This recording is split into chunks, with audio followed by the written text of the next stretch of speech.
ആദർശിൻ്റെ നാളത്തെ പ്രൊമോ റിവ്യൂയിലേക്ക് എല്ലാവർക്കും സ്വാഗതം. അങ്ങനെ നമ്മളെ കനകയാണെങ്കിലും നന്ദുവിൻ്റെ അടുത്ത് പറയുന്നുണ്ട് കേട്ടോ, ഇപ്പോൾ ഈ കല്യാണം മുടങ്ങിപ്പോയെന്നും പറഞ്ഞുകൊണ്ട് നീ രക്ഷപ്പെട്ടെന്ന് വിചാരിക്കേണ്ട. എന്തായാലും അനിയായിട്ടുള്ള ഒരു കല്യാണം നടക്കുമെന്ന് നീ സ്വപ്നത്തിൽ പോലും വിചാരിക്കേണ്ട. വേറെ കല്യാണമൊക്കെ ഞങ്ങൾ നടത്തുമെന്ന് പറയുന്നുണ്ട് കേട്ടോ. അപ്പോഴത്തേക്ക് എന്തായാലും അച്ഛനും ഞാനും ഈ കല്യാണം ഒരിക്കലും നടക്കാൻ വേണ്ടി ഞങ്ങൾ സമ്മതിക്കത്തില്ല എന്നൊക്കെ ഇങ്ങനെ പറയുന്നുണ്ട് കേട്ടോ. പിന്നെ കാണിക്കുക നമ്മൾ ആദർശിനെയും മുത്തശ്ശനെയൊക്കെ കേട്ടോ. അപ്പോൾ ഇവരാണെങ്കിലും നമ്മളെ CI സച്ചിദാനന്ദനെ കാണാൻ വേണ്ടി പോയിരിക്കും കേട്ടോ. അപ്പോഴത്തേക്ക് നമ്മളെ മുത്തശ്ശൻ പറയുന്നുണ്ട്, എന്തായാലും നന്ദു ഒരു തലച്ചോറുള്ള ഒരു പെൺകുട്ടി, എന്തായാലും അവളെ ചതിക്കാൻ എന്തായാലും ആർക്കും പറ്റത്തില്ല.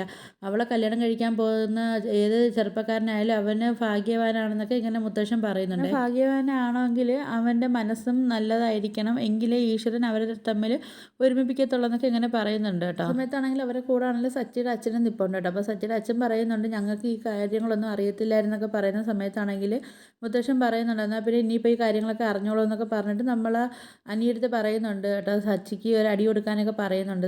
നേരത്തെ സച്ചിയാണെങ്കിൽ അനി അടിച്ചല്ലേ, അപ്പോൾ ആ അടി അങ്ങ് തിരിച്ചു കൊടുക്കാൻ വേണ്ടി മുത്തശ്ശൻ പറയുന്നുണ്ട് കേട്ടോ. അടിയൊക്കെ മേടിച്ചിട്ടാണെങ്കിലും നമ്മളെ സച്ചിയാണെങ്കിൽ ആഹ് വിഷമിച്ച് നിൽക്കുക കേട്ടോ. പിന്നെ കാണിക്കുന്നത് നമ്മളെ അനന്തപുരിയിലാട്ടോ. അപ്പോൾ അവിടെ ആണെങ്കിലും നയനയ്ക്കാണെങ്കിൽ ആ ഒരു തലയിറക്കമൊക്കെ വന്നിട്ടാണെങ്കിൽ ആദർശൊക്കെ ഓടി വന്നിട്ട് നയനയും ആദർശവും കൂടെ ഹോസ്പിറ്റലിൽ പോകുന്നുണ്ട്. അപ്പോൾ നമ്മളെ ഡോക്ടർ പറയുന്നുണ്ട്, എടോ ആദർശേ താനൊരു അച്ഛനാവാൻ പോകുന്നൊക്കെ പറയുന്നുണ്ട് കേട്ടോ. അപ്പോൾ ഇത് കേൾക്കുന്ന സമയത്താണെങ്കിൽ നമ്മൾ ആദർശനും നയനയ്ക്കാണെങ്കിൽ നല്ല സന്തോഷമൊക്കെ വരുന്നുണ്ട് കേട്ടോ. അങ്ങനെ ആദർശാണെങ്കിൽ നയനയുടെ കൈയൊക്കെ ഇങ്ങനെ മുറുക്കിയൊക്കെ പിടിക്കുന്നുണ്ട് കേട്ടോ. അങ്ങനെ സന്തോഷം കൊണ്ട് അവർ പരസ്പരം മുഖത്തോട് മുഖം നോക്കിയൊക്കെ ഇരിപ്പുണ്ട്. അപ്പോൾ ഇതൊക്കെയാണ് നാളത്തെ പ്രൊമോ റിവ്യൂ ആയിട്ട് കാണിച്ചിരിക്കുന്നത്. അപ്പോൾ നിങ്ങൾക്ക് എൻ്റെ വീഡിയോസൊക്കെ ഇഷ്ടപ്പെടുകയാണെങ്കിൽ ഒന്ന് ലൈക്ക് ചെയ്ത് ഷെയർ ചെയ്ത് സബ്സ്ക്രൈബ് ചെയ്ത് കൂടുതലുള്ള ബെല്ലൈക്കൺ എനേബിൾ ചെയ്ത് ഒന്ന് സപ്പോർട്ട് ചെയ്യണേ.